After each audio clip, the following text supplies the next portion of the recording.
Good evening class, सब लोग आ गए लोग लाइव। भोजपुरी कौन सी लिपि में है भाई? ये फिजिक्स का क्लास है, भोजपुरी क्या करेंगे?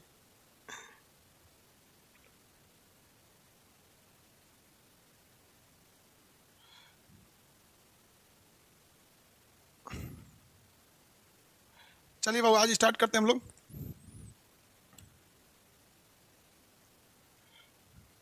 बाबू आप उल्टा सीधा कमेंट नहीं कीजिएगा, लोग ना ब्लॉक हो जाएंगे। देखिएंगे आज एक कोई है इसमें लड़का जिसको ब्लॉक करने के लिए लड़के बोल रहे हैं सब। रजत पुसादा, देखिए तो इसको किसी को कोई है जो कह रहा है ब्लॉक करने के लिए। देखिए हम स्टार्ट करते हैं।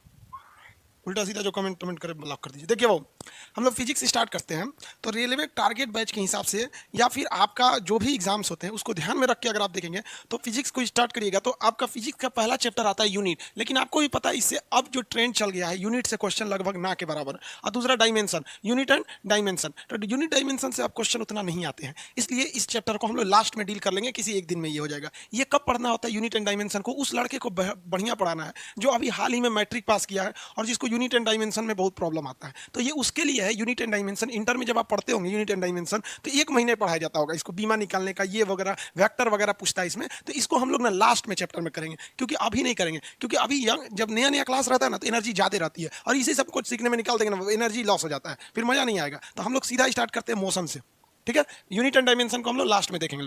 आज क्लास हम लोग कहेंगे मोशन से, गति। मोशन को हिंदी में क्या कहते हैं भैया? गति। मोशन को क्या कहा जाता है? तो गति का मतलब होता है मोशन का कि आप एक चीज के रिस्पेक्ट में दूसरे चीज का अगर लोकेशन पोजीशन बदल रहा है तो आप उसे कहेंगे गति है।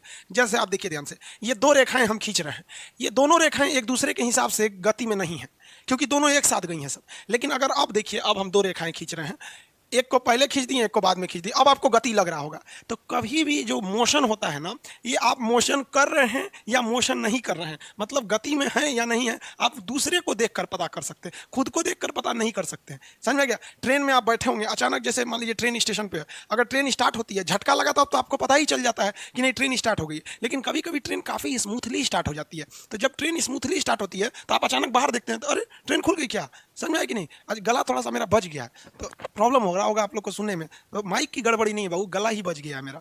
तो वो क्या है कि आपको कभी भी गति का एहसास कब होता है? जब आप अगल बगल में देखते हैं तब, अदरवाइज में गति का एहसास आपको नहीं होगा। तो मोशन कभी भी दूसरे पे डिपेंड करता है।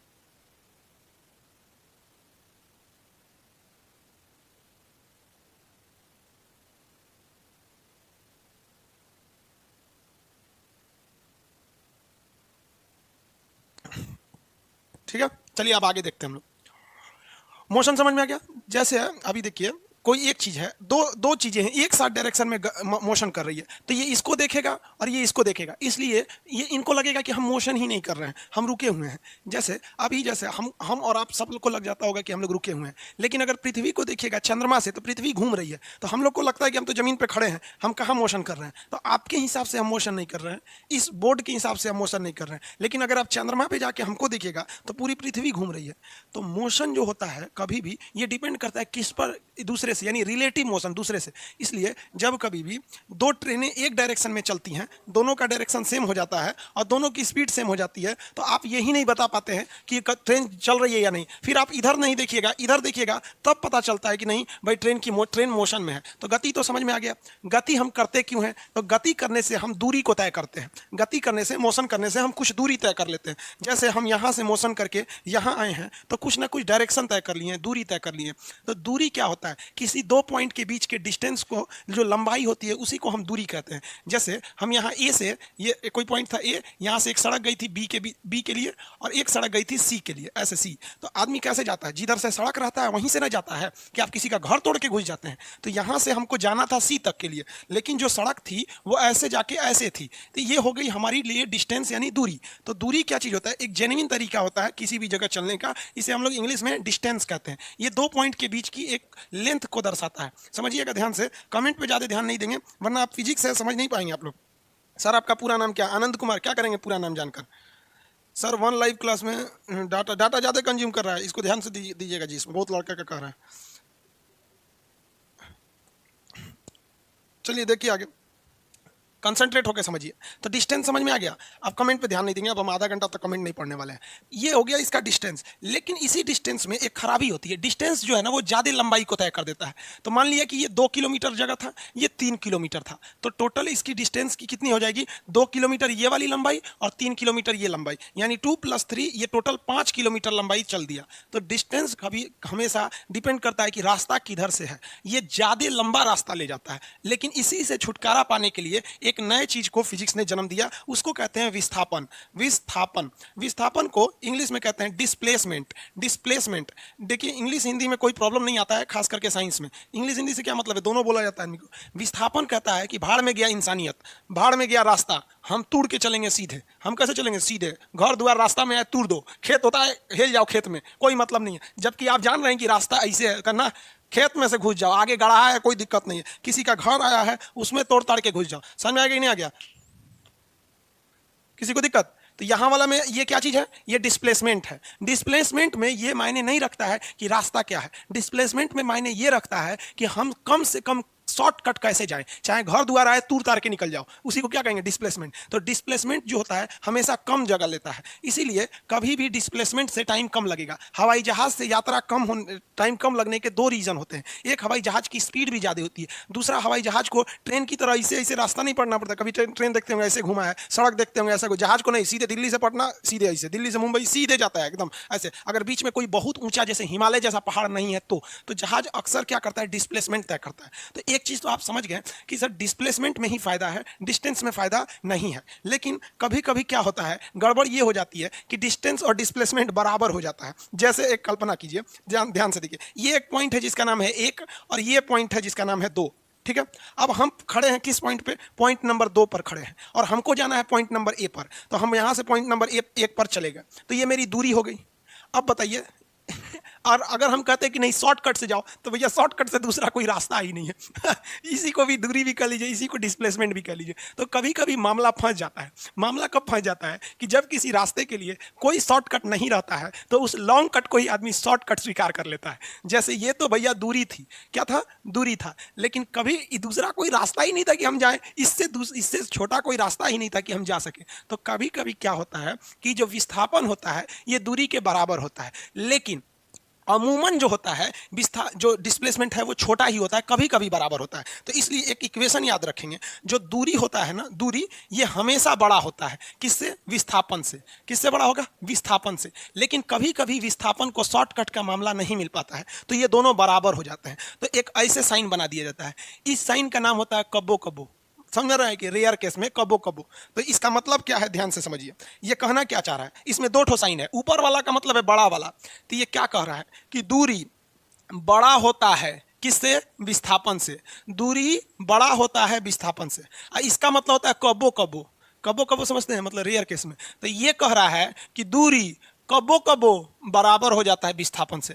आई कह रहा है कि दूरी बड़ा होता है, मतलब दूरी जेन्युइन केस में बड़ा होता है, लेकिन कबो कबो ये विस्थापन के बराबर हो जाता है। ससुरा शॉर्टकट मिलिए नहीं रहा था, कौन सी करें हम यहाँ पर। तो दूरी और विस्थापन में ये बेसिक अंतर थे। अभी और जरा समझते हैं, इसको थोड़ा समझने की जरूरत है अभी, ध्यान से देखिए। पीडीएफ वगैरह आपको प्रोवाइड कर देंगे। हालांकि पीडीएफ आपने कोई एप्लीकेशन में कोई गड़बड़ी हो गया लग रहा है, क्योंकि पीडीएफ डाला गया था, दिख ही नहीं रहा, हमको भी नहीं दिख रहा, आप लोग को भी नहीं दिख रहा होगा। खैर समझिए, आज फर्स्ट क्लास है, आज ज़्यादा पढ़ाएंगे भी नहीं, क्योंकि तबीयत भी ठीक नहीं है, गला बचते जा रहा है। और एक्चुअली कोरोना में ना गला को ऐसे नॉर्मली में लेने लायक नहीं है। गला में कोई भी प्रॉब्लम हो, उसे नॉर्मल लेने के बाद पता चला, 10 दिन बाद पता चला कोरोना निकला, तो फिर बहुत ज़्यादा दिक्कत हो जाएगा। यहाँ देखिए बाबू, एक पॉइंट ए है और एक पॉइंट बी है। हम यहां से इन दोनों के बीच की जो लंबाई है वो 2 किलोमीटर है। कितने किलोमीटर है, 2 किलोमीटर है। अब यहां से एक आदमी चलता है, वो यहां से गया यहां पर और कोई काम था उसको, और फिर वो यहां से वापस आ गया यहां पर। तो इस कंडीशन में 2 चीजें होंगी। अगर आपसे कह देगा दूरी कितना चला, तो पहले तो ये यहां गया और सामान खरीदा, मान लीजिए कोई आलू प्याज खरीदा, फिर इधर से चला आया यहाँ आ गया, तो टोटल डिस्टेंस देखिए ना कितना चला, 2 किलोमीटर गया और 2 किलोमीटर वापस चला आया, तो टोटल डिस्टेंस चल गया ये 4 किलोमीटर। लेकिन फिजिक्स जो है ना वो पगला है, वो कहता है कि जब तुमको आना था तो गया क्यों रे। तो शॉर्टकट में विस्थापन कहता है कि तुम वापस क्यों आया रे, जब तुम वहीं जाना था तो वापस क्यों आया। तो इसका मतलब शॉर्टकट, तो शॉर्टकट मतलब यहीं से यहीं का शॉर्टकट, हम जाएंगे कह लिए। तो देखिए ध्यान से, विस्थापन 0 हो जाते हैं, कुछ कंडीशन है विस्थापन के 0 होने को, ये याद रखिएगा, हमेशा पूछेगा। पहला कंडीशन नंबर, अगर कोई चीज लौट आती है, लौट जाता है अपने जगह पर, यानी रिटर्न हो जाए, तो उस कंडीशन में विस्थापन जीरो हो जाता है। क्योंकि फिजिक्स इंसानियत वाली दिमाग नहीं लगाता है। वो ये नहीं देखता कि आप केला खरीदने गए थे कि प्याज, कि अपनी वाली से मिलने गए थे। ये कहता है कि तुम आया काहे रे, जब आना था तो गया काहे। फिजिक्स को काम धाम से मतलब नहीं है। तो पहला कंडीशन ये। अब एक और कंडीशन समझिए जिसमें विस्थापन जीरो हो जाएगा। एक कंडीशन नंबर ये हो गया। अब जरा देखिए, ये एक सर्किल है, ठीक है, ये सर्किल है। इस सर्किल में रेस लगाना है। अब रेस की शुरुआत होती है इस पॉइंट से, ठीक है, इस रेस की शुरुआत होती है इस पॉइंट से। मान के चलिए कि इसका जो परिधि है, जो सरकमफेरेंस है, एक सेकंड के लिए मान लीजिए कि वो 1 किलोमीटर है। तो कोई दौड़ लगाया व्यक्ति, यहां से दौड़ना चालू किया, दौड़ते दौड़ते दौड़ते, कब वो जीतेगा, जब वो वापस इस पॉइंट ए पर आ जाएगा। तो आप अगर यहां देखिएगा तो इसमें इस पॉइंट की टोटल दूरी कितनी हो जाएगी, 1 किलोमीटर। क्योंकि हम ये मान लिए हैं कि इसका सरकमफेरेंस, इसकी जो परिधि है वो 1 किलोमीटर की है। तो इसकी जो दूरी हो जाएगी वो कितना हो जाएगा, 1 किलोमीटर क्या हो जाएगी, इसकी दूरी हो जाएगी। यहां तक तो कोई दिक्कत नहीं है। लेकिन फिर फिजिक्स वही बवाल करेगा कि रे छोटा तू वापस काहे आ गया रे, इसका मतलब तुम फालतू काम करने गया था, शॉर्टकट तो है, मतलब जइबे नहीं करेंगे। तो विस्थापन क्या हो गया, जीरो हो गया। तो यहां दो कंसेप्ट लगा। पहला कंसेप्ट नंबर 1 लगा कि अगर कोई चीज लौट आती है तो विस्थापन जीरो होता है। और कोई भी चीज लौटती कब है, वृत्तीय चक्कर पर। कब, वृत्तीय पथ पर। वृत्तीय पथ पर पूर्ण चक्कर, मतलब एक पूरा चक्कर लगा देंगे ना, तो वहां पर जब मान के चलिए कि यहीं रुक जाता, यहां रुक जाता, तब थोड़ी होता, तब ऐसे जाता। अभी समझ में आ रहा है कि नहीं, पूरा चक्कर लगा दिया तो क्या हो गया, वस्तु पूरा चक्कर लगाने पर उसका विस्थापन शून्य हो जाता है। अभी हम उसको रोक के भी आपको दिखाएंगे। तो लौट आती है तो विस्थापन शून्य हो गया, वृत्तीय पथ पर है, विस्थापन क्या हो गया, शून्य हो गया। और अगर गति में ही नहीं करिएगा, गति करेगा ही नहीं, तब क्या होगा, तो भी विस्थापन शून्य हो जाएगा। अगर गति ही ना करे, किसी चीज को फेंके ऊंचाई पर और वापस गिर गया, तो यही कंसेप्ट लगता है कि लौट आने पर। और अगर वस्तु विरामा अवस्था में है, तो विरामा में तो दूरी और विस्थापन दोनों शून्य हो जाता है।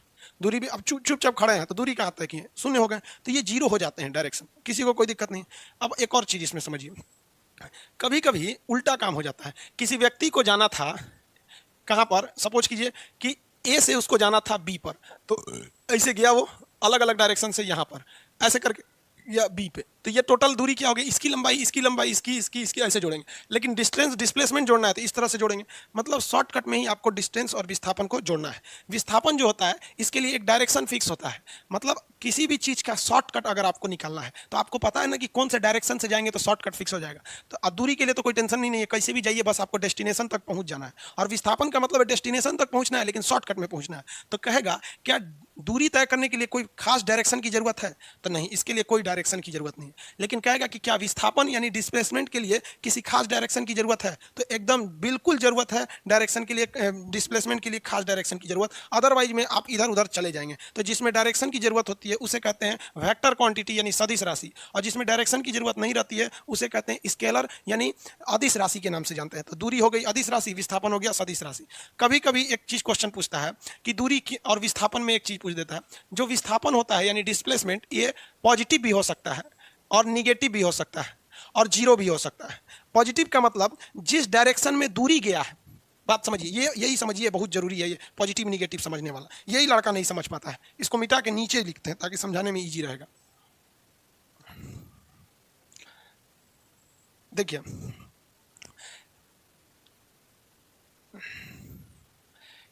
ये कोई पॉइंट है ए और हमको जाना है ये बी, ये हो गया पॉइंट सी, ये हो गया पॉइंट डी, ठीक है। मान के चलिए कि सड़क ऐसे ही था, तो हम क्या करेंगे, कभी कभी आप देखते हैं कि मामूली दूरी जानी है, लेकिन सड़क का रास्ता ही उल्टा होता है कि आपको ज्यादा दूरी तय करनी पड़ती है। तो यहां तो आपने देखा कि दूरी हम इस डायरेक्शन से शुरू किए दूरी, और ऐसे होते हुए हम यहां तक गए, तो ये दूरी हो गया। अब हम इसकी लंबाई नहीं नापते। अब बच्चा है, थोड़ी है कि आप बता देंगे, मान लीजिए इसकी 2 किलोमीटर है, ये 1 किलोमीटर है, तो 2 1 3 किलोमीटर हो जाएगा, और ये मान लीजिए 7 किलोमीटर है तो 10 किलोमीटर हो जाएगा। यही ना हो गया दूरी। और डिस्प्लेसमेंट निकालना है तो आप आराम से डिस्प्लेसमेंट निकालेंगे, भैया शॉर्टकट तो यही है, शॉर्टकट तो यही है। तो यहां देखिएगा, डायरेक्शन हमेशा प्लस डायरेक्शन, मतलब ये पॉजिटिव होता है। पॉजिटिव मतलब इसके लिए डायरेक्शन, देखिए दूरी के लिए तो डायरेक्शन माने ही नहीं रखते, लेकिन डिस्प्लेसमेंट निगेटिव हो सकता है। निगेटिव का मतलब कि जिस डायरेक्शन में दूरी चालू किए थे उसका उल्टा भी इसमें डिस्प्लेसमेंट हो सकता है। तो डिस्प्लेसमेंट पॉजिटिव हो सकता है, अगर वह दूरी की दिशा में ही चला तो पॉजिटिव हो सकता है, और अगर विपरीत दिशा में चलकर शॉर्टकट तय किया तो निगेटिव हो सकता है। और जीरो तो हो ही सकता है, कि हम आपको बता ही दिए हैं कि डिस्प्लेसमेंट जीरो हो सकते हैं। कब हो सकते हैं, वस्तु लौट आए, विरामा अवस्था में रहे, या फिर वृत्तीय पथ पर हो। तो डिस्प्लेसमेंट के लिए एक चीज यहां याद रखिएगा कि ये पॉजिटिव भी हो सकता है, निगेटिव भी हो सकता है और जीरो भी हो सकता है। दूरी तो हमें दूरी के लिए डायरेक्शन की जरूरत ही नहीं है। ये पॉजिटिव निगेटिव किस में मायने रखता है? जिसका डायरेक्शन है। फिजिक्स में पॉजिटिव का मतलब सीधा डायरेक्शन में। जैसे देखिए हम आपसे कह रहे हैं कि मेरी वेग बताइए पॉजिटिव है कि निगेटिव है, तो ये पॉजिटिव है क्योंकि हम सीधा डायरेक्शन में आ रहे हैं। लेकिन अभी हम देखिए निगेटिव कर देते हैं, हम आ रहे हैं आप ही की ओर, लेकिन खोपड़िया मेरा किधर है? पीछे है। तो अभी की जो मेरी गति है ये निगेटिव हो गई। लेकिन बात समझिए, दोनों ही कंडीशन में हम आपकी ओर आ रहे थे, इस कंडीशन में भी हम आपकी ओर आ रहे हैं। तो आप कहिएगा खान सर पॉजिटिव चल रहे हैं, लेकिन अगर हम इधर से घूम के और आपकी ओर आने लगे तो अब आप क्या कहिएगा कि खान सर निगेटिव चल रहे हैं। लेकिन अगर आप ध्यान से देखेंगे तो हम आप ही की ओर आ रहे हैं। तो जब कभी भी विस्थापन की बात करेंगे तो वो पॉजिटिव भी हो सकता है और निगेटिव भी हो सकता है। और ये तो इसमें तो पॉजिटिव निगेटिव की मायने ही नहीं रखता है, क्योंकि दूरी में डायरेक्शन में हम दूरी के लिए डायरेक्शन की वैल्यू नहीं रहती है। तो ये दूरी और विस्थापन समझ में आ गया। इससे कभी कभी एक बच्चे वाला क्वेश्चन पूछ देता है। अब एक और कभी कभी कैसे क्वेश्चन पूछेगा उसको भी हम लोग देख लेते हैं कि कैसे क्वेश्चन पूछ सकता है। जैसे कोई एक सर्किल है, ये सर्किल है, इस सर्किल में किसी व्यक्ति ने पॉइंट ए से चलना चालू किया, ठीक है। ये इसका सेंटर है, ये क्या है? सेंटर है। इसका रेडियस मान लीजिए 2 मीटर है, 2 मीटर है। और ये आदमी यहाँ आकर रुक गया। कहाँ रुक गया? पॉइंट बी पर। अब यहाँ से आप दो चीज़ें निकालेंगे। दो चीज़ें क्या चीज़? तो पहला निकालिए आप दूरी। दूरी कैसे निकालेंगे? दूरी निकालने के लिए इसको इधर कर देते हैं। दूरी निकालते हैं पहले। दूरी मतलब डिस्टेंस, दूरी डिस्टेंस निकालेंगे। तो डिस्टेंस क्या होगा भाई? देखिए अगर ये पूरा घूम जाता तो ये इसकी परिधि के बराबर घूमता। तो परिधि का मतलब क्या होता है? 2πr, मतलब सर्कमफ्रेंस घूम जाता। लेकिन लगभग मान के चलिए कि ये आधा ही घुमा है, क्योंकि ये भी एक तरह का रेडियस से दिख रहा है, तो आधा घुमा है। यानी टोटल 2πr का ये क्या घुमा है? इतना पूरा घूम जाता तो 2πr होता, लेकिन आधा ही घुमा है तो आधा से भाग दे देंगे तो ऐसे ऐसे कट जाएगा। आर की जगह पे रेडियस कितना है? 2, और पाई की जगह पे पाई, तो 2π हो गया। इसकी दूरी कितनी हो गई? 2π इसकी दूरी हो गई। लेकिन ध्यान से समझिएगा, अगर हम कह दें कि इसके लिए डिस्प्लेसमेंट बताइए, यानी विस्थापन बताइए, विस्थापन, तो विस्थापन निकालने के लिए क्या करना पड़ेगा आपको? शॉर्टकट। तो इसका शॉर्टकट यही ना होगा सीधे यहाँ से यहाँ चले आए, सीधे यहाँ से यहाँ चले आए। तो 2 ये है तो 2 तो ये भी होगा, तो इसका विस्थापन कितना होगा? 2 + 2 यानी 4 ही हो गया। ये 2π होगा ना जी, ये 2π हो गया। आर की जगह पे 2π, ये कितना हो गया? 4 हो गया। इसकी वैल्यू तो ज़्यादा आएगी क्योंकि पाई का वैल्यू 3.14 होता है। अगर आप 3 भी मानते हैं तो 2 × 6 हो जाएगा, ये 4 है। समझ आ गया कि नहीं आ गया? तो ये आप कुछ डायरेक्शन अगर आपको एग्जाम में कुछ फिगर देते हैं तो आप आराम से निकाल सकते हैं। फिगर या तो आपका सर्कल पे रहेगा, नहीं तो पाइथागोरस थ्योरम पे रहेगा। एक सर्किल वाला हम आपको एग्जाम्पल बता दिए, दूसरा एग्जाम्पल हम आपको पाइथागोरस के थ्योरम पे बता देते हैं, जिसमें वो हाइपोटेनियस और आपका बेस या फिर आपका परपेंडिकुलर पे देता है। ये आप आराम से निकाल सकते हैं इसको। और अगर बताइए हम आपको यही क्वेश्चन देते हैं कि अगर ये पूरा सर्किल घूम के वहां चला गया रहता तो लौट गया तो इसका तो विस्थापन 0 हो जाता, और इसकी दूरी कितनी हो जाती? तो पूरा सर्कमफ्रेंस के बराबर होता है 2 × π × r। तो 2 × r करेंगे तो 4, पाई का वैल्यू 4r हो जाता। इतना में कोई दिक्कत नहीं है। अब दूसरा टाइप का जो क्वेश्चन पूछेगा एग्जाम में, याद रखिए, वो पाइथागोरस के सिद्धांत में पूछेगा। पाइथागोरस के सिद्धांत से कब फिगर अलग टाइप का बना देगा, जिसमें राइट एंगल ट्रायंगल बनेगा। जैसे सपोज कीजिए, कह देगा कि एक पॉइंट ए से स्टार्ट किया चलना और पॉइंट बी पर गया। ए से कहाँ गया? बी पर। और फिर यहाँ से वो गया सी पर। यहाँ से कहाँ गया? सी पर चला गया, सी पर। अब कहेगा कि बताइए इसमें दूरी क्या चीज़ है? तो इसका भी दूरी आप निकाल सकते हैं आराम से। जैसे यहाँ इसको फिगर को दोबारा बनाते हैं, पॉइंट ए से गया वो कहाँ पर? बी पर। तो इसको 2 तरह से पूछ सकता है। या तो इसमें ज्योग्राफी दे देगा, कहेगा कि पॉइंट ए से वो पूरब दिशा में चला है 5 किलोमीटर, तो पूरब दिशा में चला है 4 किलोमीटर मान लीजिए, और यहाँ से वो 3 किलोमीटर उत्तर दिशा में चला है, तो ये सी हो गया, ये 3 किलोमीटर उत्तर दिशा में चला है। तो इसकी दूरी एवं विस्थापन बताइए। तो चलिए इसको बताने में क्या जाता है, दूरी के लिए तो किसी को टेंशन ही नहीं है, ले आके नाप दीजिए रास्ता से। 4 किलोमीटर यहाँ और 3 किलोमीटर यहाँ, 4 और 3 यानी दूरी टोटल हो जाएगा 7 किलोमीटर। यहाँ तक में तो प्रॉब्लम ही नहीं होगा किसी को।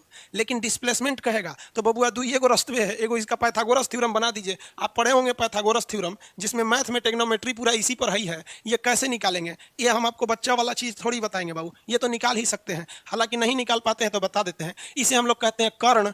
क्या कहते हैं? कर्ण। हाइपोटेनस इसे कहते हैं, परपेंडिकुलर ऐसे कहते हैं, बेस। सबसे लंबी भुजा कर्ण होती है यानी हाइपोटेनस। इसको निकालने के लिए अंडर रूट ई दोनों का स्क्वायर करके जोड़ देते हैं। तो 4 का स्क्वायर करेंगे 16 और 3 का स्क्वायर करेंगे 9।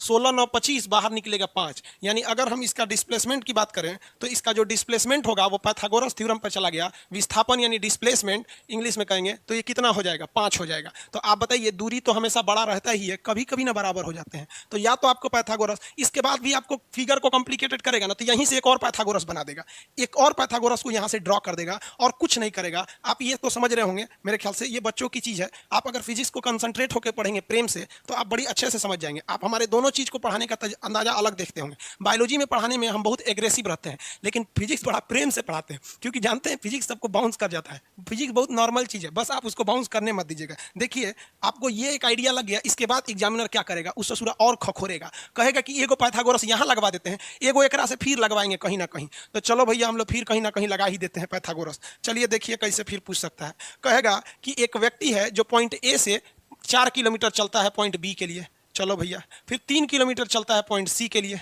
चलो भैया, फिर यहां से वो भेजेगा डी के लिए, फिर यहां से भेजेगा यहां के लिए। ठीक है, अब आप जरा देखिए, सपोज करिए ये 4 किलोमीटर था, ये 3 किलोमीटर हो गया यहाँ पर, तो यहाँ से आप आराम से ऐसे पाइथागोरस बैठा सकते हैं। वैसे यहाँ पे उसको इसको नंबर मिटा देते हैं जो दिक्कत करेगा।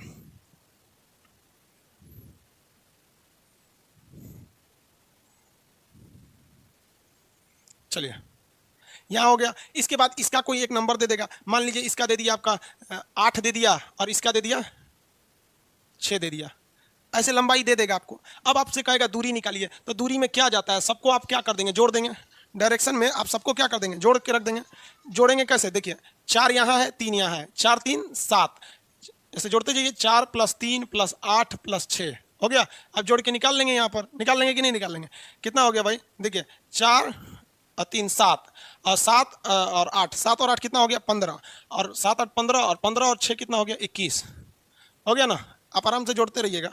कभी कभी कैलकुलेशन में कुछ एक दो अक्षर आगे पीछे हो जाए तो आप मैनेज कर लीजिएगा, आप कंसेप्ट से समझिएगा। लेकिन अगर इसका विस्थापन पूछेगा तो पहला पाइथागोरस साहब यहाँ लग गए और दूसरा पाइथागोरस साहब यहाँ लग गए, यही ना शॉर्टकट हो जाएगा। तो बताइए इसका इसका कर्ण निकालेंगे तो कितना हो जाएगा, ये 5 आ जाएगा, और 8 8 ही 64, 8 का स्क्वायर करेंगे तो 64, और 6 का स्क्वायर करेंगे 36, तो कितना हो गया 36, ये 100 हो गया। यानी अगर इसको निकालेंगे तो ये वाला हो जाएगा 10। यानी अगर इसका विस्थापन निकाल देते हैं, विस्थापन, तो विस्थापन कितना हो जाएगा, डिस्प्लेसमेंट 10, कितना 10 और 5 15 हो जाएगा। ये हो गया 15 सेंटीमीटर या मीटर सेंटीमीटर जो दिया रहेगा। तो इस हिसाब से आप दूरी और विस्थापन को आराम से निकाल सकते हैं। दूरी के लिए डायरेक्शन कोई मायने नहीं रखता है, दूरी के लिए केवल हमको अपने फाइनल जगह पे पहुंचना है। विस्थापन के लिए डायरेक्शन मायने रखता है कि हमें अपने फाइनल जगह पर शॉर्टकट में जाना है, एकदम हवाई जहाज की तरह, बीच में कुछ भी है हटा उटा के जाए, समझा गया। रियल लाइफ में विस्थापन पॉसिबल नहीं हो पाता है, हर जगह तो पॉसिबल नहीं हो पाएगा। आपको मान लीजिए आपका घर यहाँ है और आपका कॉलेज यहाँ है, आप घर यहाँ रहते हैं, आपकी ये हो गई आपकी हाउस, आपका घर है तो होम हो जाएगा। आइए आप स्कूल या कॉलेज में जा रहे हैं तो आप डायरेक्ट ऐसे थोड़ी जाते होंगे भाई, आपके मोहल्ले में कोई गली ऐसे होगी, कोई रास्ता ऐसे होगा, कभी कभी इधर जाके फिर ऐसे आते होंगे। आप रियल लाइफ में सोचिएगा कि खान सर पढ़ाए हैं विस्थापन, बाढ़ में जाओ ससुरा यहाँ बुलडोजर लगाओ, जो भी घर द्वार मोहल्ला है तूर के चल चलो, क्योंकि खान सर ने बताया कि सबसे सिंपल रहता है विस्थापन। समझ आ गया, हमरो जेल ले जाएंगे आप लोग। हो गया दूरी विस्थापन समझ में आ गया। अब इसके बाद आएगी चाल और वेग, उससे पहले आ जाएगा कोणीय संवेग, कोणीय चाल। तो एंगुलर वेलोसिटी हम लोग समझ जाते हैं, यहाँ तक में तो आपको प्रॉब्लम नहीं है। राहुल राय जी, भारत माता की जय।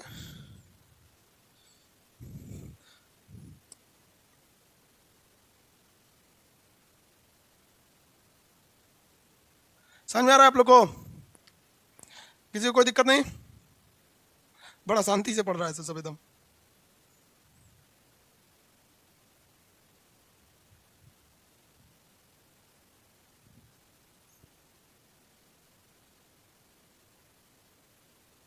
चलिए बढ़िया है, तब अब आगे बढ़ते हैं।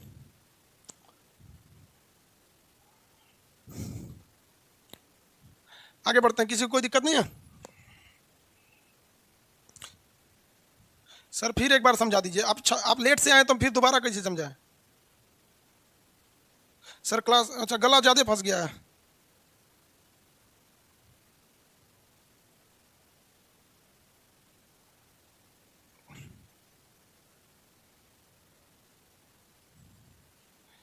चलिए बाबू ध्यान से देखिए, ट्रायंगल बना दे रहे हैं बाबू, इससे क्वेश्चन बहुत कम आते हैं सब। देखिए हम आपको इसीलिए कह दिए कि लास्ट में हम आपको पढ़ा देंगे यूनिट एंड डायमेंशन। मेन जो क्वेश्चन आएगा ना वो आपका फ्लूइड मैकेनिक्स से क्वेश्चन पूछता है, हीट से पूछता है, थर्मोडायनामिक्स से पूछता है। पता चला इधर खगोर के पढ़ देंगे, उधर जाके थक जाएंगे। यहाँ पर जो मेन एरिया है उस पर ज़्यादा फोकस करेंगे ना। आप अगर ये फाउंडेशन का फिजिक्स पढ़ेंगे तो वो उसमें हम आपको एकदम यूनिट एंड डायमेंशन से स्टार्ट करते हैं। टारगेट में मेन चीज़ें को पढ़ाया जाता है। अब देखिए एक क्वेश्चन आता है आपका कोणीय चाल, कौन सा चीज़, एंगुलर कोणीय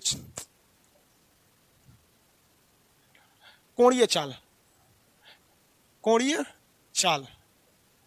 इसे हम लोग किससे दिखाते हैं? ओमेगा से, एंगुलर वेलोसिटी। क्या होता है यहाँ ध्यान से देखिए, इसको हम इसलिए पहले निपटा देते हैं ना कि ये बीच बीच में आ जाएगा तो डिस्टर्ब करेगा, वरना अगर हम स्पीड और वेलोसिटी में अंतर समझाएंगे फिर आपको गैलीलियो के नियम पे चला जाएगा। जैसे देखिए, हम कहते हैं ना कि चाल क्या होता है कि 1 सेकंड में चली गई दूरी को हम चाल कहते हैं। क्या कहते हैं? 1 सेकंड में, यानी दूरी में समय से भाग दीजिए, इसी को क्या कहते हैं? चाल कहते हैं। यानी चाल क्या होता है कि दूरी तय करने में कितना समय लगा, इसी को हम कहते हैं चाल। चाल क्या होता है? दूरी तय करने में लगाया गया समय, यानी एकांक समय में, यानी समय से जब हम भाग दे देते हैं तो उसे हम क्या कहते हैं? दूरी। इसी तरह ये चाल नहीं है, ये है कोणीय चाल। तो चाल की जगह पे हम क्या करते हैं? कोणीय चाल कह देते हैं। तो एक काम करते हैं, हम दूरी मिटा देते हैं, दूरी की जगह पे हम लिख देते हैं कोण, एंगल लिख देते हैं। एंगुलर वेलोसिटी के लिए कह देगा तो एंगल अपॉन टाइम। भैया तुम सिंपल चाल के लिए पूछेगा तो दूरी बटा चाल, और कोणीय चाल के पूछे तो कोण बटा चाल। नहीं समझे? दोबारा बताते हैं।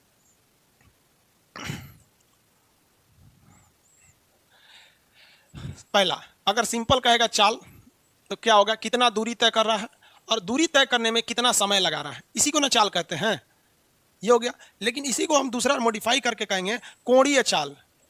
कोणीय चाल ओमेगा, तो ये दूरी के जगह पे हम क्या लगा देंगे? कोण लगा देंगे, एंगल, और बटा समय, यानी एंगल बनाने में कितना टाइम ले रहा है, एंगल को ड्रॉ करने में कितना टाइम लग रहा है, उसको हम क्या कहते हैं? एंगुलर वेलोसिटी या एंगुलर कोणीय चाल के नाम से जानते हैं। ओमेगा से इसे दर्शाया जाता है। फिगर से समझिए, ऐसे नहीं समझे तो ध्यान से समझिए। एक कोई सर्किल है, ये सर्किल का सेंटर है, कोई पॉइंट है अभी ए पर है, कोई पॉइंट ए पर है, और ये पॉइंट ए से बी पर चली गई, ए से बी पे चली गई। तो आप अगर गौर किए ना, अगर आप सही से फिजिक्स को अगर आप पढ़ते हैं, फिजिक्स को जिस मायने में पढ़ना चाहिए, तो आप एक चीज गौर करेंगे, ये जो सर्किल हम ड्रॉ किए हैं, इस सर्किल में जब पॉइंट ए था और जैसे ये पॉइंट बी पर गया है तो इसने दो तरह की चीजों को मूवमेंट किया है। पहला कि ए से बी तक जाने में ये कुछ दूरी तय किया होगा। समझिएगा ध्यान से, हम कहां ले जाना चाहते हैं आपको। ए से बी तक जाने में ये पहले क्या तय किया होगा? कुछ दूरी तय कर गया होगा। तो चाल कैसे निकालेंगे? तो ए से बी के बीच की दूरी, ए से बी के बीच की दूरी, और इस दूरी को ले जाने में लगाया गया समय मान लीजिए टी है, तो ए बी बाई टी, ये तो चाल हो गया। क्या हो गया? चाल। ये तो बच्चा भी निकाल देता है कितना दूरी तय किया, कितना चाल। लेकिन आप कभी गौर किए कि अगर आप यहां बैठे हैं तो अगर इसके आप इनिशियल पॉइंट को देखेंगे, फिर इस पॉइंट को देखेंगे, तो आपको ये दूरी दिख जाएगी। ये सब लोग दिख लेते हैं और यही कह देते हैं दूरी बटा चाल। लेकिन आप कभी गौर नहीं किए कि यहां एक एंगल बन रहा है? गौर किए कि नहीं किए? ये एंगल बन रहा है, यानी अगर आप इसके पहले पॉइंट को देखेंगे और इसके फाइनल पॉइंट को देखेंगे तो आप केवल दूरी देख ले रहे हैं कि भाई दूरी बना है, तो सेंटर से इसने एंगल भी तो बनाया है। तो जब आप चाल निकाल रहे हैं तो ये दूरी बटा समय कर रहे हैं, तो क्यों नहीं आप कोणीय चाल निकाल रहे हैं? कोणीय चाल यानी कितना एंगल, किस स्पीड से ये एंगल बनाया है, ये क्या बता रहा है? किस स्पीड से यहां पहुंचा है, यानी किस स्पीड से दूरी तय किया है। ये क्या बता रहा है? किस स्पीड से इस एंगल को ड्रॉ किया है, यानी इतना एंगल ड्रॉ करने में कितना टाइम लगा सेम स्पीड से। तो ये कैसे होगा? थीटा बटा टी, थीटा बटा टी। समझ में आ गया कि नहीं आ गया? सिंपल है। चाल में हम दूरी से समय से भाग देते हैं, और कोणीय चाल में कोण निकालना है तो कोण में भाग देते हैं। इसको किस अक्षर से दिखाया जाता है? तो इसे दिखाने के लिए ओमेगा का प्रयोग करते हैं। आप डब्ल्यू बना दीजिएगा तो ओमेगा की तरह लगने लगेगा, बीचों में से बस इसे पचका दिया जाता है। ये हो गया ओमेगा। तो ओमेगा बराबर क्या होता है? कितना एंगल है और कितना टाइम लगा हुआ है, एंगल या कितना टाइम लगा हुआ है। अब जरा एक बात बताइए, हम आपसे पूछते हैं, ये समझ में आ रहा है कि नहीं आ रहा है? डायरेक्ट यहाँ पढ़िएगा तो नहीं समझ में आएगा, इन दोनों को मिला के पढ़िए और कितना बेहतरीन ढंग से समझिए कि हम लोग कितना बेवकूफ़ी करते हैं कि हम लोग डायरेक्ट इसको, अरे भाग गया, ये तो सही में मोशन करने लगा ये यहाँ देखिए, यहाँ से इसको सब लोग ध्यान देते हैं कि भैया ये दूरी तय कर रहा है। ये भी तो ध्यान दो भैया कि ये एंगल भी बना रहा है, और यही भूगोल में भी आता है। आप भूगोल में भी पढ़े होंगे कि 1 डिग्री अक्षांश जब बनता है ना, तो यहाँ 111 किलोमीटर दूरी तय करनी पड़ती है। तो लड़का को ये नहीं पता है कि भैया ये होता क्या है, उसको ये नहीं पता है कि 1 डिग्री बराबर 111 किलोमीटर हुआ कैसे। जैसे यहाँ अगर आप 1 डिग्री बढ़िएगा तो जेन्युइन है, यहाँ से कुछ ना कुछ दूरी तय करिएगा। उसी तरह से पृथ्वी के केंद्र पर यानी सेंटर पर अगर आप 1 डिग्री का एंगल बनाएंगे ना, तो इसके सर्कमफ्रेंस पे 111 किलोमीटर की दूरी तय करनी पड़ेगी। तो दोनों में रिलेशन है कि नहीं है? रिलेशन तो है ही है। आप नहीं सोच रहे हैं तो आपकी गलती है। अब बात बताइए, अगर ये पॉइंट ए है, ये पूरे सर्किल पे गोला लगाकर इस पे और वापस यहाँ चला आता, तो कितने लोग बता सकते हैं कितने डिग्री का एंगल बना लेता? पूरा सर्किल घूम लेता तो कितने डिग्री का एंगल बना लेता? बताएंगे लोग, फटाफट कमेंट करेंगे। पूरे सर्किल में कितने डिग्री का एंगल बना लेता?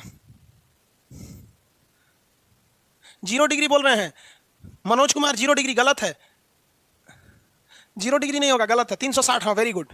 360 सही है, सही है, सबका 360 सही है, किसका किसका नाम ले, सब लोग 360। 0 डिग्री नहीं होगा बाबू, वहीं खड़ा रह जाएगा तो 0 डिग्री होगा। देखिए 360 डिग्री का एंगल बना लेगा।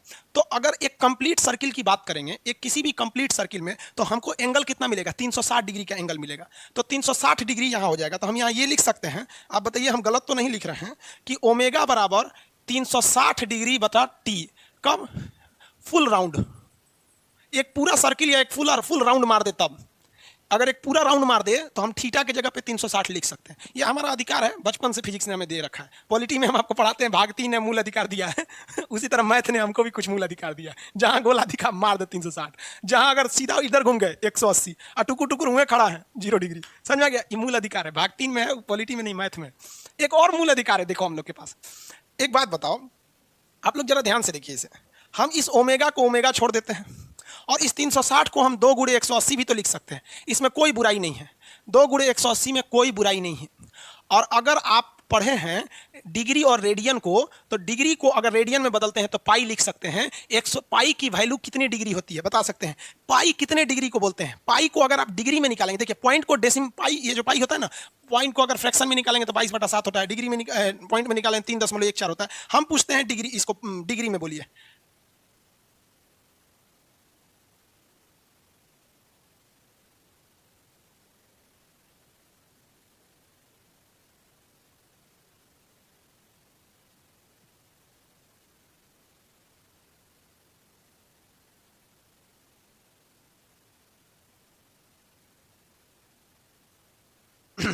वेरी गुड, आप सब लोग का आंसर सही है। बैटरी खत्म हो गई थी। हाँ, अब ये बैटरी 1 घंटा चलेगी कम से कम।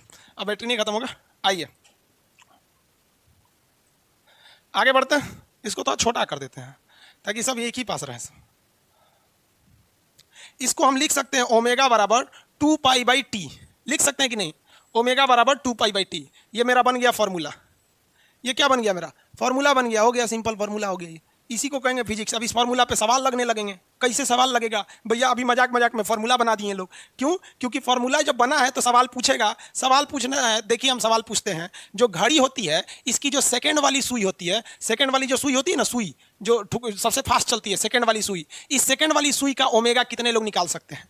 सेकंड वाली सुई का ओमेगा निकाल सकते हैं। तो एक बात बताओ बाबू, यहां ध्यान से समझिए, आप निकाल लेंगे कोई दिक्कत नहीं, आप कंसेप्ट से समझिए, आपको थोड़ा बहुत अपने कंसेप्ट को सुधारने में आसानी। ओमेगा बराबर होता है 2 पाई बाई टी। इसका मतलब क्या होता है कि अगर हम यहाँ 2 पाई लिखे हैं, अगर यहाँ हम 2 पाई लिखे हैं फॉर्मूला में 2 पाई, इसका मतलब हम ये मान लिए हैं कि वो 1 राउंड घूम चुका है, तभी ये फॉर्मूला ही बना है। वरना ये फॉर्मूला ही नहीं बनता। फॉर्मूला ये हो जाता कि ओमेगा बराबर थीटा बटा टी, लेकिन हम तो मान लिए ना कि एक फुल राउंड घूम रहा है। तो ये फॉर्मूला केवल इसीलिए बना है कि हम ये एज्यूम कर चुके हैं कि थीटा 360 डिग्री बना है, तभी ना यहाँ पे हम ये फार्मूला लिखे हैं। तो हम यहाँ पर देखिए, यहाँ हम घड़ी के सेकंड वाली सुई के लिए जब 2 पाई लिखे हैं, तो इसका मतलब घड़ी की सेकंड वाली सुई ने 1 राउंड मार दिया है। तो 1 राउंड मारने में, ये 1 राउंड जो मार दिया है, 1 राउंड मारने में कितना टाइम लगाया होगा? सबको पता है कि घड़ी की सुई अगर 1 राउंड मार देती है तो वो 60 सेकेंड बाद ही अपने जगह पे आती है। तो 2 के जगह पे क्या रखेंगे? 60।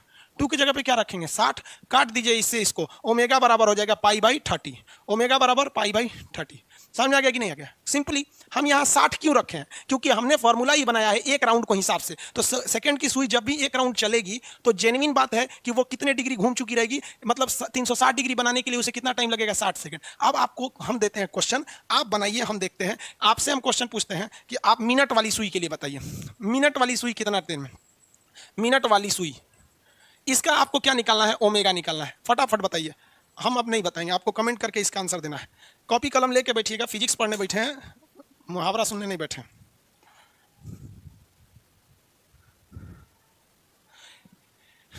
एंगुलर वेलोसिटी, कोणीय चाल 6 होगा। इंग्लिश भी बोलते रहते हैं बाबू बीच बीच में, आप ध्यान दीजिएगा ना, तो हम शुरुआत में ही बोल देते हैं। एंगुलर वेलोसिटी बोल रहे हैं ना आपको, कोण मतलब एंगल होता है। थोड़ा बहुत आप मिला के चलिए। रीजन समझिए क्या है कि अब अभी आज का हम आपको डाटा बताते हैं। टोटल डाउनलोड एप्लीकेशन का 3,12,000 है, और पढ़ने वाले टोटल मिला के लड़के हैं लगभग 2,70,000। सब लोग पढ़ता नहीं है, कई को डाउनलोड करके रख ले ऐसा, तो लगभग 30-40 हज़ार लोग डाउनलोड करके रखे हैं, सब पढ़ते नहीं हैं। तो इतने में लगभग समझ के चलिए ना 95% लड़के हिंदी मीडियम के हैं। और अगर हम प्योर इंग्लिश मीडियम बताने लगेंगे ना, तो फिर 95% को प्रॉब्लम होने लगेगी। तो कहीं ना कहीं थोड़ा आप लोग के साथ अन्याय हो जाता है, क्योंकि पूरी दुनिया मेजॉरिटी को लेकर चलती है, समझे। और हम खुद सीबीएसई पे पढ़े हैं बाद में छोड़ दिए, सीबीएसई से आधे पढ़े क्योंकि हम सीबीएसई बोर्ड में अकेले काला आदमी थे, सब हमको कालिया बोलता था। आंसर कितना आया? वेरी गुड, बहुत लोग का आ गया। चलिए देखिए बाबू, देखिए ओमेगा इज इक्वल टू क्या होता है? 2 पाई। तो जैसे हमने 2 पाई माना, मतलब हमने एक राउंड घुमा दिया है। एक राउंड घुमाया है किसको? मिनट वाली सुई को। तो मिनट वाली सुई एक राउंड कितने देर में घूमती है? 1 घंटा में। 1 घंटा में घूमेगी। 1 घंटे में ना घूमे भैया, मिनट वाली सुई कितना देर में घूमेगी? 1 घंटा होगा तब ना 12 बज जाएगी। यानी कितने मिनट में घूमेगी? 60 मिनट में। अरे भैया, मिनट वाली सुई एक राउंड कितना देर में मारती है? मिनट वाली सुई एक राउंड मारती है 60 मिनट में। लेकिन कोई भी चीज को सेकंड में नहीं निकालते हैं। यूनिट कितना होता है? सेकंड। तो 60 गुणे 60 इतना सेकंड हो जाएगा। सेकंड में निकालना होता है, सेकंड में। तो कितना हो जाएगा? 6 6 3600। तो कितना हो गया भैया? पाई बटा 3600। लेकिन ये तो ऊपर से भाग दे देंगे। ओमेगा इक्वल टू हो जाएगा पाई बटा 1800। कितने लोग का आया था? 18,000 नहीं ना लिख दिए जी, 1800। पाई बटा 1800। चलिए, बहुत से लोगों का सही है, कई लोग पाई बटा 18 लिख रहे हैं। हम समझ रहे हैं आप लोग का गलती हो गया होगा। कई आदमी पाई बटा 18,000 लिख दिए। कोई बात नहीं, अब हम आपको क्वेश्चन बताते हैं। कोई क्वेश्चन टफ नहीं होता है। रेलवे के टेक्नीशियन के एग्जाम में क्वेश्चन पूछा था, यहां देखिए ध्यान से, बहुत ईजी क्वेश्चन पूछा था।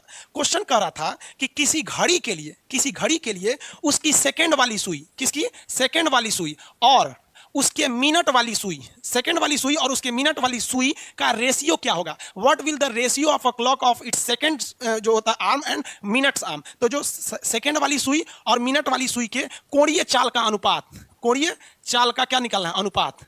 अनुपात। अब एक बात बताओ भाई, अनुपात मतलब होता क्या है? भाग दे देना। तो भाई आपने ये वैल्यू निकाला है, इस वैल्यू में भाग दे देना है, इस वैल्यू से। इसी को क्या कहते हैं? अनुपात कहते हैं। अनुपात कुछ नहीं होता है बाबू। सेकंड वाली का आप कोणीय चाल निकाल चुके हैं, मिनट वाली का कोणीय चाल निकाल चुके हैं। फाइनल एग्जाम में क्वेश्चन पूछा था कि सेकंड वाली और मिनट वाली का कोणीय चाल का अनुपात। अनुपात क्या होता है यार? कुछ नहीं होता है। जैसे हम आपसे कहते हैं भाग दे देते हैं। कैसे भाग देते हैं?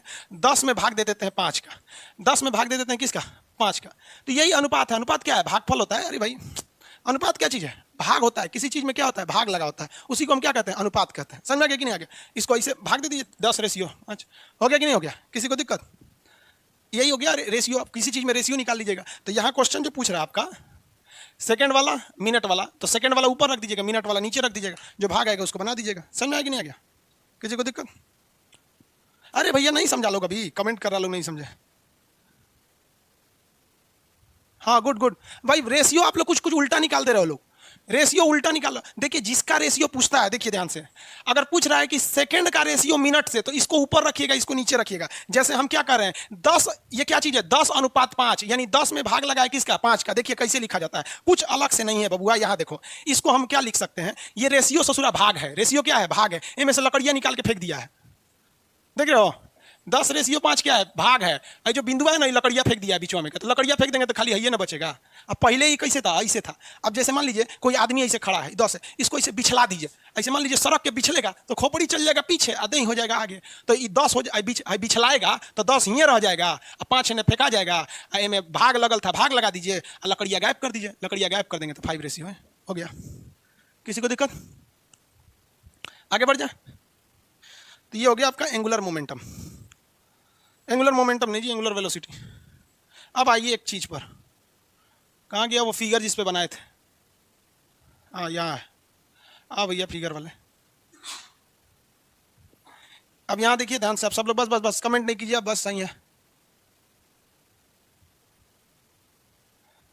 आंसर हम बताएंगे, आप आंसर निकालिए। एक बात बताइए, जो आदमी ए से बी पर गया, वो यहां पे क्या तय किया? चाल तय किया। लीनियर स्पीड था उसका, रेखीय चाल था। लेकिन इसी दौरान जो उसने यहां एंगल बनाया, ये कोणीय एंगल था। हम कहते हैं हमरा दोनों चाहिए। मतलब हम फिजिक्स के मतलब खखोर के पढ़ना चाहते हैं, फिजिक्स को एकदम खखोर के, कि भाई इसको निकालने के लिए हम सिंपल चाल निकालेंगे, इसके बीच में कितनी दूरी थी ए बी के बीच में, और टाइम से भाग दे देंगे। और इसको निकालने के लिए ओमेगा बराबर ओमेगा निकालेंगे, इसको निकालने के लिए ओमेगा। हम कहते हैं हमको दोनों चाहिए। तब अच्छा एग्जाम में आपसे कह देगा दोनों चाहिए, अभी तो हम आपको अलग अलग पढ़ाएं, तो दोनों भी निकाल सकते हैं सिंपल। लीनियर वेलोसिटी और एंगुलर वेलोसिटी में एक सिंपल संबंध होता है, वी मतलब होता है लीनियर वेलोसिटी, मतलब जो रेखीय चाल चलते हैं, और ओमेगा मतलब होता है कोणीय चाल। वी बराबर होता है आर ओमेगा, वी बराबर आर ओमेगा। ये फॉर्मूला होता है दोनों का रिलेशन का। अगर आपको किसी चीज की लीनियर वेलोसिटी पता है, किसी भी चीज की लीनियर वेलोसिटी पता है, और आपको उसका रेडियस पता है, तो उस देखिए अगर किसी का एंगुलर वेलोसिटी पता है कोणीय चाल, और आपको उस रास्ते का रेडियस पता है यानी त्रिज्या पता है, दोनों का गुणा कर देंगे ना, तो आपका क्या निकल जाएगा? ये रेखीय चाल निकल जाएगा। समझ में आया कि नहीं? तो रेखीय चाल और कोणीय चाल में क्या संबंध होता है? v बराबर आर ओमेगा। v बराबर क्या होता है? Are omega. ओमेगा के बारे में और डिटेल से पढ़ाएंगे जब आपको एसएचएम पढ़ाएंगे तब। सिंपल हार्मोनिक मोशन, और जैसे डोलनिया ऐसे डोलता है ना, तो कब पूछेगा ये डोलनिया का कोण कहाँ ज्यादा होता है, ये डोलनिया का कहाँ पे वेलोसिटी ज्यादा होगा, स्थितिज ऊर्जा कहाँ होगी, गतिज ऊर्जा कहाँ होगी, फिर इसका प्रत्यानयन बल कहाँ होगा, इस सब में ओमेगा खूब आता है। तो उसमें भी ओमेगा पढ़ाएंगे, यहाँ भी ओमेगा पढ़ाएंगे। दोनों में रिलेशन आप निकाल सकते हैं कि नहीं निकाल सकते हैं? आराम से निकाल सकते हैं क्वेश्चन। आप एक क्वेश्चन देते हैं जो आप ही के पीडीएफ में है, हम आपको बता देते हैं। एक्चुअली आपके पास पीडीएफ है नहीं, इसलिए हम आपको आज के लिए इतना बता देते हैं।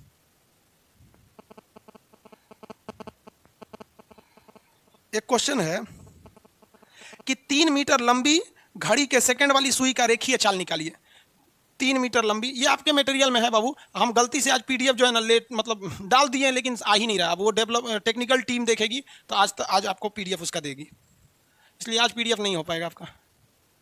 यहां देखिए कह रहा है कि 3 मीटर लंबी एक घड़ी की सुई है, घड़ी की सेकंड वाली सुई है। कौन वाली? सेकंड वाली सुई का चाल ज्ञात करिए। भैया ये कोणीय चाल नहीं पूछ रहा है, ये केवल चाल पूछ रहा है, यानी भी पूछ रहा है, ये ओमेगा नहीं पूछ रहा है। तो देखिए हम पहले हम क्या निकालेंगे? ओमेगा निकालेंगे। फर्स्ट ऑफ ऑल हम क्या निकालेंगे? ओमेगा। ओमेगा बराबर 2 पाई बाई क्या होता है? टी। ओमेगा बराबर क्या होता है? 2 पाई बाई टी। देखिए टी तो सेकंड वाली सुई है, टी के लिए कितना सेकंड रख देते हैं? 60 सेकंड। तो ओमेगा बराबर हो जाएगा पाई बाई 30, पाई बाई 30। लेकिन हमसे पूछा है चाल, हमसे क्या पूछा है? चाल। तो अभी आपको पता है चाल भी बराबर होता है आर इंटू ओमेगा। चाल भी बराबर होता है आर इंटू ओमेगा। तो हमने पहले आपसे क्या निकाल लिया? ओमेगा निकाल लिया। रेडियस कितना है? घड़ी जो सुई की लंबाई है, देखिए कोई भी घड़ी की सुई की लंबाई है वो उस घड़ी के लिए रेडियस हो जाती है, यानी उस घड़ी के लिए त्रिज्या हो जाती है। तो त्रिज्या यहाँ कितनी हो गई? रेडियस कितना हो गया? 3। और ओमेगा आपने ऑलरेडी निकाल रखा है पाई बाई 30। 30 से भाग दे दीजिएगा, इसमें इसको 10 बार में कट जाएगा, पाई बाई 10, पाई बाई 10। वो रेखीय चाल हो गया, ये कोणीय चाल हो गया। फिजिक्स में क्वेश्चन कभी भी एग्जाम में टफ नहीं पूछता है। फिजिक्स का एक रूल आज एकदम दिमाग में बैठा के रख लीजिए कि आपसे कभी भी जो वो पूछना चाहता है वो डायरेक्ट क्वेश्चन में कभी देगा ही नहीं। ये इसका रूल होता है फिजिक्स का। आपसे क्वेश्चन में पूछेगा कुछ और, यानी जो पूछना चाहता है, यानी वो चाल पूछना चाहता है, लेकिन चाल डायरेक्ट आप निकाल ही नहीं सकते हैं। पहले आपसे फिजिक्स यही कहता है कि पहले तुम कुछ और कर। तो जैसे हम पहले कुछ और किए, क्या निकालें? कोणीय चाल निकालें, इसका एंगुलर स्पीड निकालें, और उसके हेल्प से हम इसका लीनियर स्पीड निकालें, रेखीय चाल निकालें। ये दो सिद्धांत हमेशा याद रखिएगा। जब भी फिजिक्स का न्यूमेरिकल सॉल्व कीजिएगा तो दिमाग में एक क्वेश्चन बैठा लीजिएगा कि ससुरा ये जो पूछ रहा है ना, ये डायरेक्ट क्वेश्चन से निकलेगा ही नहीं। यानी हमें एक ऐसा फालतू चीज निकालना होगा जिसको कोई मतलब नहीं है, लेकिन यही हमको लास्ट में आंसर देगा। तो एग्जाम में फिजिक्स सॉल्व करते समय एकदम दिमाग में बैठा रहना चाहिए आपके कि हम जो निकाल रहे हैं ये हमारा आंसर नहीं है, बल्कि ये जो निकली हुई वैल्यू है ये हमको आंसर निकालने में मदद करेगी। और लड़का फिजिक्स में फेल क्यों होता है? वो डायरेक्ट आंसर खोजता है, ये वाला डायरेक्ट आंसर। ये डायरेक्ट नहीं मिलेगा। फिजिक्स ने कसम खा के रखा है, आइंस्टीन और न्यूटनवा के समय से कसम खाया से कि पहले हम कुछ और निकलवाइबो, फिर एकरा के रखवाइबो, तब निकलतो। समझ में आ रहा है आप लोग को? फिजिक्स किसी को दिक्कत नहीं है?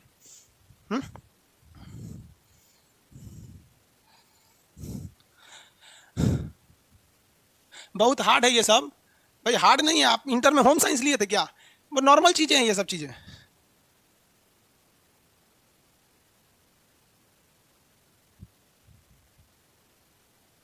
समझ आ गया? इतना आज के लिए इतना ही रहने देते हैं। किसी को प्रॉब्लम है?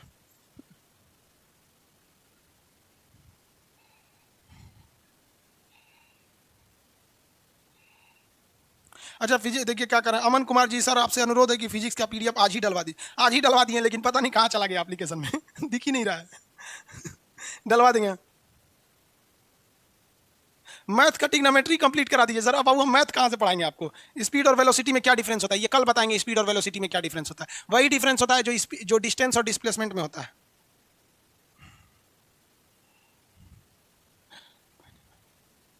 देखिए बाबू, आप फिजिक्स को पहली बात ध्यान से समझिए। अगर ये बैठ के पढ़ने बैठे हैं कि फिजिक्स हार्ड है तो फिर आपसे रिजल्ट नहीं होगा। फिजिक्स बहुत ही इजी है। और हम आपको रियल बताते हैं ना कि एकमात्र सब्जेक्ट फिजिक्स ही है ना पूरे पूरे मतलब उसमें जिंदगी में आप 3 चीज कभी नहीं भूल सकते हो। एक, साइकिल चलाना अगर आप सीख गए तो कभी भूलेंगे नहीं। तैरना अगर सीख गए तो कभी भूलेंगे नहीं। और फिजिक्स अगर सीख गए तो कभी भूलेंगे नहीं। चाहे इतिहास पॉलिटिक्स कुछ भी पढ़ लेंगे भूल जाएंगे, लेकिन फिजिक्स एक बार पढ़ लिया ना तो कभी भूलोगे नहीं, क्योंकि फिजिक्स बड़ा इंटरेस्ट है। अब देखिए साइकिल जब चलाते हैं तो बड़ी टफ लगता है 5 बार आदमी गिरता है, कभी ऐसे टेढ़ा होकर चलाता है, गिरता है कि नहीं गिरता है। लेकिन एक बार जब साइकिल सीख लिया ना तो जो साइकिल सीख ली उनके लिए साइकिल कुछ नहीं है। तो साइकिल, स्विमिंग और फिजिक्स ये एक बार पढ़ लो बाबू, जवानी से बुढ़ापा आ जाएगा, कभी नहीं भूलोगे। अगले जन्म में भी अगर तुमको कोई साइकिल चलाने को देगा ना तो बता दोगे, और अगले जन्म में भी। लेकिन सीखने से ही पहले भाग जाएंगे तब क्या होगा? साइकिल जब चला रहे थे तो आप भी बहुत बार मुंह हाथ फोड़े होंगे, तो यहाँ फिजिक्स में भी फोड़ना पड़ेगा आपको। सर थंबनेल में टॉपिक का नाम डाल दिया कीजिए भाई। अच्छा ठीक है, चलिए टॉपिक का नाम डाल देंगे, ठीक है। थंबनेल मतलब कौन सा टॉपिक कब चल रहा है? Security arrangement, trigonometry, please please please. सा, ये फिर आया है सा सा, यही कल वाला है सा वाला, इसको उसने ब्लॉक किया गया था दरोगा वाले बैच में, इसमें चिल्ला रहा है ट्रिग्नोमेट्री बढ़ाइए। ट्रिग्नोमेट्री मैथ में पढ़ लीजिए बाबू, भैया न्यूमेरिकल है ना बता रहे थे, और क्या बता रहे थे। चलिए इतना समझ में आ गया आप लोगों को।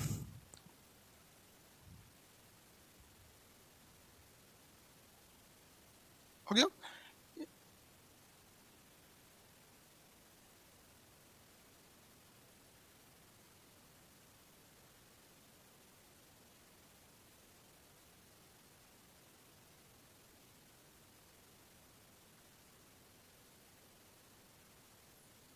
अच्छा कुछ लोग कह रहे हैं कि सर डाउनलोड का ऑप्शन दे दीजिए, अभी फिलहाल डाउनलोड का ऑप्शन नहीं है, आगे जाके देखेंगे डाउनलोड का ऑप्शन है या नहीं है। आप में से कुछ लोग बहुत होशियार बन रहे थे, इधर उधर कई लड़का ना दूसरे से बैच खरीद लिया तो उनका पैसा डूब गया, इस सब में टेंशन नहीं लीजिएगा आप लोग। आज के लिए हम इतना ही रहने देते हैं। अब नेक्स्ट क्लास देखिए, कोई भी क्लास यहाँ देखिए ध्यान से, आपको शेड्यूल समझा देते हैं। कोई भी क्लास चलेगा ना वो मंडे टू फ्राइडे चलेगा, मंडे टू फ्राइडे। अब आज फ्राइडे है, हाँ थर्सडे है आज। अब देखिए फिजिक्स का ये जो क्लास है ये आपका अब चलेगा सीधे मंडे को, कल क्लास नहीं होगा, कल परसों क्लास नहीं होगा। हम एक एक्स्ट्रा छुट्टी ले रहे हैं इसमें फिजिक्स में, भाई मेरा गला बच गया है और ज़्यादा अभी कोरोना के बीच में हम गला को अगर इग्नोर करेंगे ना, फिर पता चला कि आपका एक दिन 2-3 दिन छुट्टी के चक्कर में हमको महीनों छुट्टी देना पड़ेगा। तो हम थोड़ा सा इस फिजिक्स के बीच में, केवल फिजिक्स वाला बैच कल बंद रहेगा, वैसे भी आपको सैटरडे संडे छुट्टी रहती है, कल एक एक्स्ट्रा छुट्टी दे देते हैं, फिर मंडे से हम लोग फिर बैच में अच्छे से पढ़ते रहेंगे, ठीक है। गला बच गया है, कोरोना नहीं रहता तो कोई दिक्कत नहीं था, बजे गला। अब ये क्या होता है, मेंटली हेडेक हो जाता है, सोच रहा गला का है बज रहा है, सीना का है दर्द कर रहा है, थोड़ा आप समझ रहे हैं। नेक्स्ट क्लास हम लोग मंडे को मिलेंगे, हम कोशिश करेंगे कि आज ही रात तक आपको कैसे भी पीडीएफ प्रोवाइड करा दे, उसमें क्या प्रॉब्लम आ रही है टीम से मिलकर उसको दूर करें। जितने लोगों को फिजिक्स नहीं आती है हम आपको कहते हैं बस आप इस उम्मीद में बैठिए कि नहीं हम फिजिक्स सीख के जाएंगे, आप कंफर्म सीख लोगे बाबू। लेकिन अगर आप ये बैठा के रखे हो कि हमको फिजिक्स, जैसे हमको कोई हाथी के आगे खड़ा कर देगा तो पहले ही हम जानते हैं हम हाथी से नहीं लड़ पाएंगे, लो। लेकिन आपको पता है कि जो जंगल में चिड़ियाघर में हाथी को लेते हैं, एक छोटा सा डंडा लेके हाथी के सामने रहते हैं, समझ गए, क्योंकि उनको पता है हम हाथी को मार देंगे, और हम लोग को पहले से पता नहीं मार पाएंगे, इसलिए आप फिजिक्स को हाथी समझ रहे हो। चीटी है ये, चीटी बच्चा है। साइकिल, स्विमिंग, फिजिक्स याद रखिएगा, ठीक है। नेक्स्ट क्लास में मिलेंगे मंडे को। जय हिंद। बाकी सारी चीज़ें शेड्यूल चलेंगे।